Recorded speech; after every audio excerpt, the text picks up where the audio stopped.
Here's how to easily chat with your friends on Roblox, whether you're using a computer or your phone.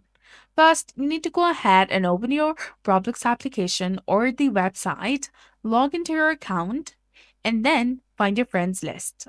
You can go ahead and tap on your connections, tap on see all from the right hand side of the screen. In here, you will see all of your friends and connections. Now, if you want to chat with someone, you can go to their profile first. And here you'll get the option of chat in the top right, which is beside the remove connection option. If you tap on that, a chat box will appear in the bottom, and you can go ahead and simply send them a message. Type in the message, hit enter on your keyboard, and you'll be done. You can also directly use the chat feature, which is in the bottom right corner of your screen. There you'll see the option of chat, which is a really small icon. If you tap on that, you'll see all of your connections over here. And if you want to chat with someone, you can tap on their profile and then you can send a message to them instantly.